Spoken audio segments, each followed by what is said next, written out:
आप लोगों का इस वीडियो में बहुत बहुत स्वागत है। आज आप सभी लोग के जो प्रश्न आते हैं, सभी लोगों का जो क्वेश्चन आता है कि पुरुष सूक्त जो होता है, सभी लोग इस चीज़ को पढ़ते हैं, सभी लोग जानते हैं, लेकिन कोई भी व्यक्ति ऐसा नहीं है जो सोचता हो कि इसका अर्थ क्या है। अर्थ कोई नहीं जानना चाहता है। सब चाहते हैं कि हाँ, हम इस मंत्र को जान गए, पूजन इत्यादि में प्रयोग में आ जाएगा। ये नहीं चाहते कि हाँ, इस मंत्र का अर्थ क्या है। परंतु इच्छा सबके अंदर होती है। सब लोग चाहते हैं कि मतलब क्या इसका अर्थ है, लेकिन कोई खोज पड़ताल नहीं करते हैं कि क्या अर्थ है। आज आप सभी को, अभी तो हम फिलहाल अपने ऑफिस से बैठे हैं और आप सभी को दिखा दे, यहीं ऑफिस में है और आप सभी को आज हमारे पास उसका PDF है। उसके माध्यम से आपको सभी मंत्रों के, ये माने एक तरह से ब्लॉग टाइप वीडियो है जिसमें आपको समझा करके अच्छे से बताए। और देखिए काफ़ी ग्रंथ वगैरह रखे हैं यहाँ पे, तो आप सभी को अच्छे से हम उस चीज़ को समझाएं, उस चीज़ को बताएं। सहस्त्र शिखा जो मंत्र है वो एक मंत्र ही नहीं है, अपितु कहा जाए तो यहाँ पे 16 मंत्र हैं और इस 16 मंत्र से व्यक्ति अगर चाहे तो 1650 जो पूजन होता है वो पूजन करा सकता है। पहला जो मंत्र आता है सहस्त्र शीर्षः पुरुषः सहस्त्राक्ष सहस्त्रपात, ये तो खैर कृष्ण यजुर्वेद के हिसाब से, हम कृष्ण यजुर्वेद के वैसे भी छात्र हैं तो उस हिसाब से बता रहे हैं। ऐसे सहस्त्र शीर्षः पुरुषः सहस्त्राक्षः सहस्त्रपात ये मंत्र है। इस मंत्र का जो अर्थ यहाँ पे बताया गया है, उन परम पुरुष के सहस्त्रों मस्तक है। अर्थात वे परम पुरुष कौन है? परमात्मा रूपी जो परम पुरुष हैं उनके सहस्त्रों मस्तक हैं, सहस्त्रों नेत्र हैं, सहस्त्रों पैर हैं। वे इस संपूर्ण विश्व की जो भूमि है सब ओर से व्याप्त करके और इससे 10 अंगुल ऊपर स्थित है। अर्थात संपूर्ण जगह में एक मानिए वो स्थापित है, फिर भी उसमें 10 अंगुल शेष छोड़ करके, मतलब 10 अंगुल ऊपर स्थित है ये। अर्थात वे ब्रह्मांड में व्यापक होते हुए भी उससे भिन्न भी हैं। दूसरा मंत्र है पुरुष एवेदगु। कहते हैं कि यह जो इस समय वर्तमान है और जो बीत गया और जो आने वाला भविष्य है, वह सब वे परम पुरुष हैं। अर्थात जो बीत गया, जो वर्तमान है और जो भविष्य है, जो भविष्य आने वाला है, जो होगा, वह सब वे परम पुरुष ही हैं। इसके अतिरिक्त वे देवताओं के तथा जो अन्य से जीवित रहते हैं उन सब के ईश्वर भी हैं। तीसरा मंत्र कहते हैं एतावानस्य। इसमें कहते हैं कि यह भूत भविष्य वर्तमान से संबंध समस्त जगत इन परम पुरुष का वैभव है। वे अपने इस विभूति विस्तार से भी महान हैं। उन परमेश्वर के एक पाद विभूति चतुर्थांश में ही यह पंचभूतात्मक विश्व है। अर्थात कहने का अर्थ है, उन परमेश्वर के एक पाद विभूति जो है, उस एक पाद के चतुर्थांश, उस एक पाद के चौथा भाग में ही यह पंचभूतात्मक विश्व है। जल वायु अग्नि ये सब जो है पंचभूतात्मक में आ जाता है और इसी भूतात्मक जो है विश्व है। उनकी शेष जो त्रिपाद विभूति में शाश्वत दिव्य लोक है।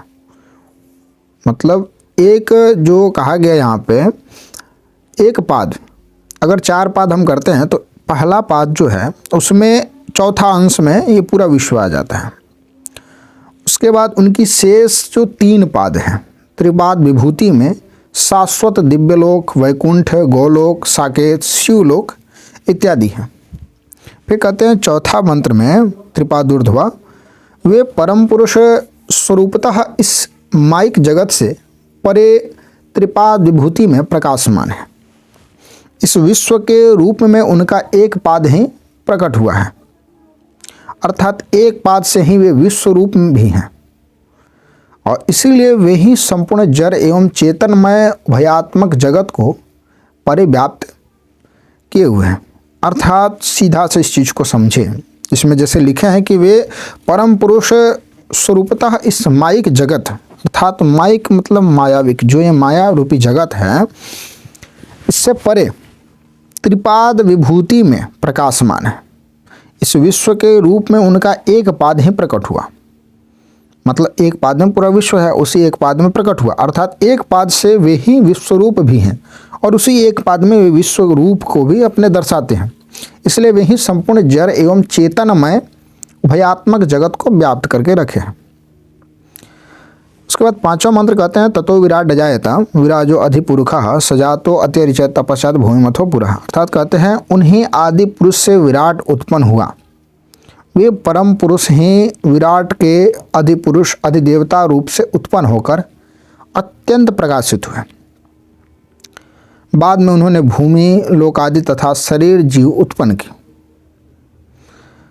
छठा मंत्र कहते हैं कि जिससे सब कुछ हवन किया गया, अर्थात तस्मात् दजन्यात् सर्वभूतः संभृतं पृषदाज्यम पशुस्ताश्चक्रे वायव्या नारण्या ग्राम्याश्च। अब यहाँ पे अब कोई अगर शुक्ल यजुर्वेद का होगा वो व्यक्ति ये सोचेगा यहाँ पे श का प्रयोग कर रहे हैं पृषदाज्यम, तो हम बेसिकली आपको बता दें हम कृष्ण यजुर्वेद से हैं। पृषदाज्यम होगा यहाँ पे हमारी अभ्यास वश पृषदाज्यम बोलते हैं, क्योंकि हम लोग के वेद में वैसे भी श को श ही पढ़ते हैं। तो जिसमें कहते हैं जिसमें सब कुछ हवन किया गया है, उस यज्ञ पुरुष से ने उसी से दही घी आदि उत्पन्न किए और वायु में वन में एवं ग्राम में रहने योग्य पशु उत्पन्न किए। अब उस यज्ञ पुरुष से ही ये सब उत्पन्न हुए। तब कहते हैं कि तस्मात् दजन्यात् सर्वभूता ऋचः, अर्थात उसी सर्वभूत यज्ञ पुरुष से ऋग्वेद एवं सामवेद के मंत्र उत्पन्न हुए, उसी से यजुर्वेद के मंत्र उत्पन्न हुए और उसी से सभी छंद भी उत्पन्न हुए। जैसे मंत्र भी है तस्मात् दजन्यात् सर्वभूता ऋचः सामा निजनिरे छंदा गुसी जजनिरे तस्मात् यजुस्तस्मात् जजायत। फिर कहते हैं आठवां जो मंत्र आता है तस्मात् दशवा अजायंत जेके चोभया दतः गावो हजनिरे तस्मात् तस्मात् जाता अजावया। यहाँ पे कहते हैं कि उसी से घोड़े उत्पन्न हुए, उसी से गाय उत्पन्न हुई और उसी से भेड़ बकरियाँ उत्पन्न हुई। वे दोनों दांत वाले, वे दोनों और दांत वाले, ठीक है।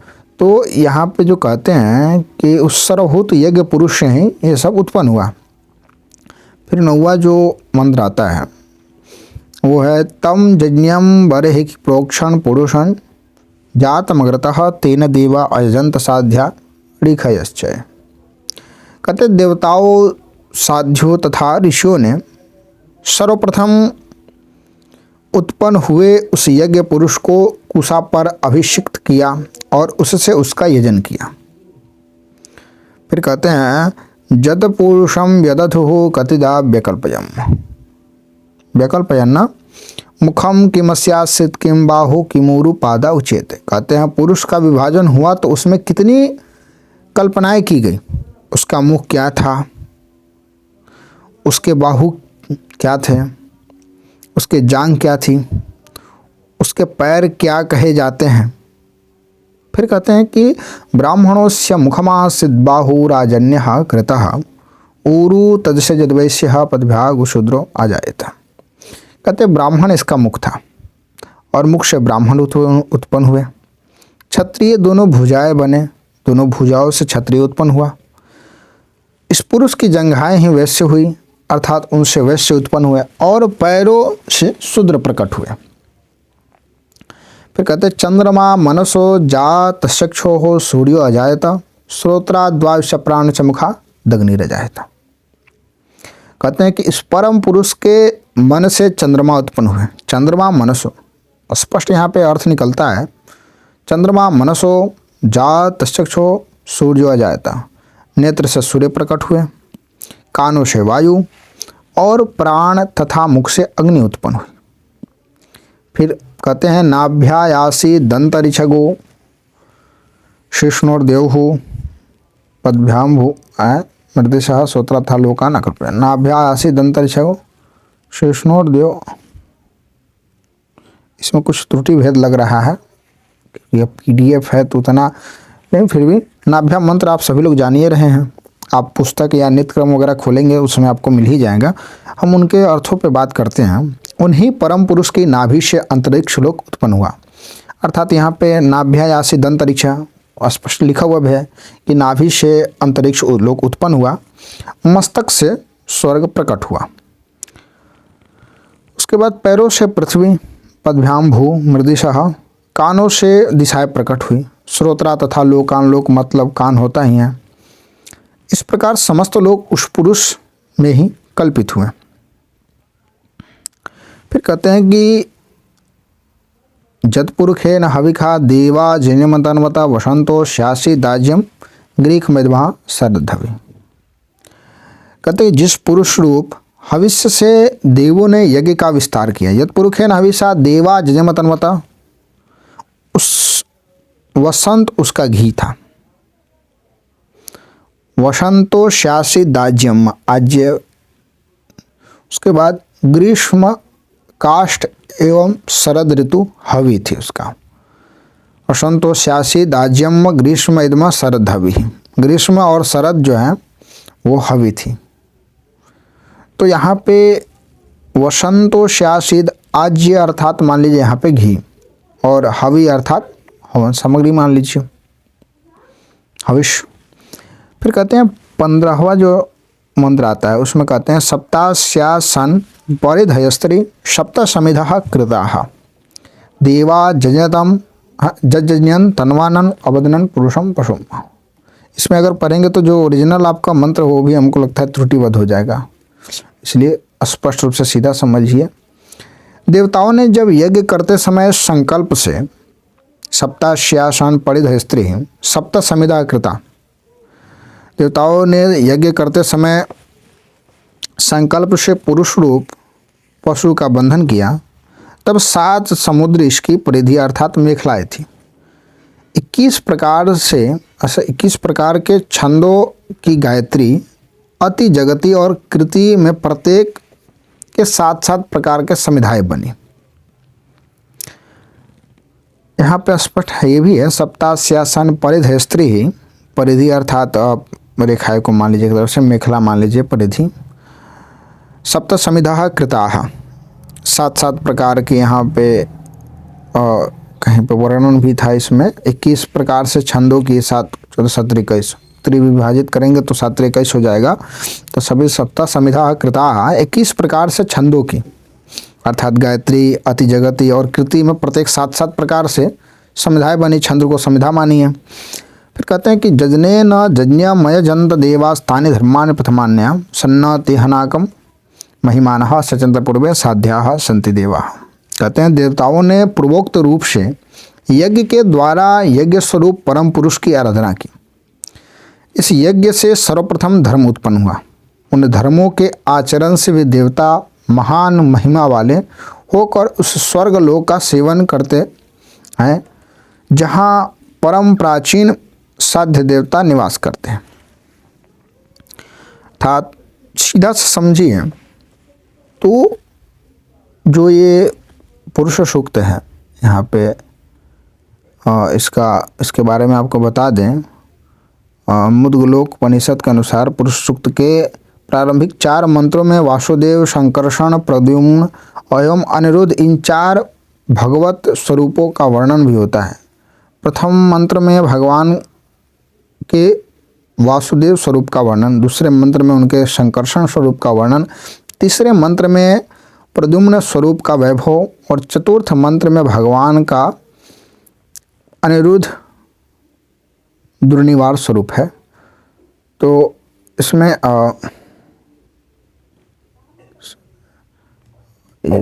इसमें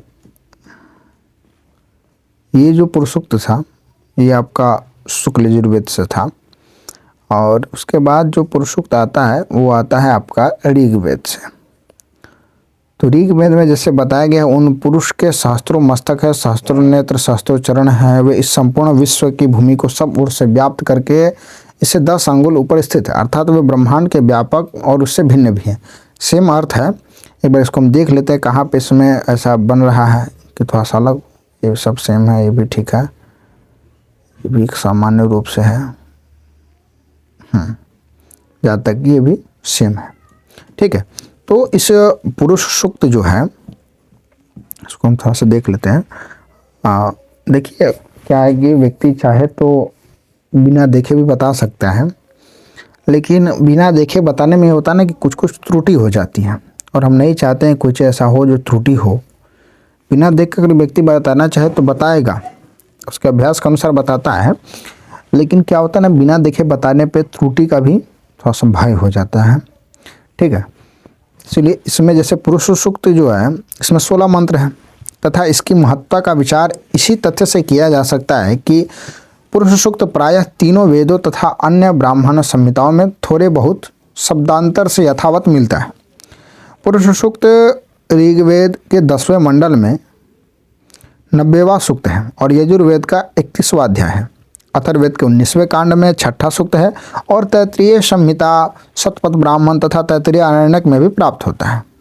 वेदोक्त पूजा अर्चना में पुरुष सूक्त के 16 मंत्रों का प्रयोग भगवान के 1650 पूजन तथा यज्ञ में होता है। जैसे आप लोग जानते हुए कि नाभ्य इत्यादि जो है ना भोग लगाने में काम आता है, उसी तरह जजनेन इत्यादि जो मंत्र हैं वो मंत्र प्रार्थना इत्यादि में जब कोई देवता का प्रार्थना व्यक्ति को नहीं याद रहता है तो वो जजनेन ये मंत्र जो है ना इसको दोहराते हैं। तो जहाँ तक कि इस बात का जानकारी होना बहुत ज़रूरी था, तो आज आप लोग को हम पुरुष सूक्त के बारे में बता दिए। कल जो है अन्य सूक्तों के ऊपर चर्चा करेंगे। तब तक के लिए आपसे हम विदा लेते हैं, मिलते हैं अगले वीडियो में। और इस चैनल को सब्सक्राइब कर दीजिए, आप नए हो चाहे पुराने हो। अगर पुराने हो तो सब्सक्राइब, खाली देख रहे होंगे तो सब्सक्राइब करना आपका बनता है कि अगर आप अगर सनातन के लिए सब्सक्राइब भी नहीं करेंगे तो ऐसे तो विलुप्त हो ही रहा है। तो व्यक्ति अपने कर्तव्यों को छोड़कर कोई अन्य मार्ग ले ले। तो अगर आपके समर्थन हो तो व्यक्ति और आगे जाता है, समर्थन नहीं होगा तो व्यक्ति प्रायः जीवनचर्या के लिए तो कहा जाता है ना कि वेदों में भी लिखा गया है कि उदर पूर्ति के लिए व्यक्ति कुछ न कुछ करता है। तो जब अगर अपना धर्म ही नहीं बचेगा तो क्या कर सकते हैं। हमारा प्रयास एक छोटा सा है कि हम अपने भारतीय जो ज्ञान है, जो जानकारी है वो समग्र विश्व को दें, समग्र देश के लोग जाने, सभी लोग इस चीज़ को समझे क्या है नहीं है। बहुत आवश्यक है इस चीज़ को जानना, इसलिए अपने कर्तव्यों को साथ लेकर चल रहे हैं और इस जानकारी को शेयर कीजिए। मिलते हैं आप लोगों से अगले वीडियो में। हर हर महादेव।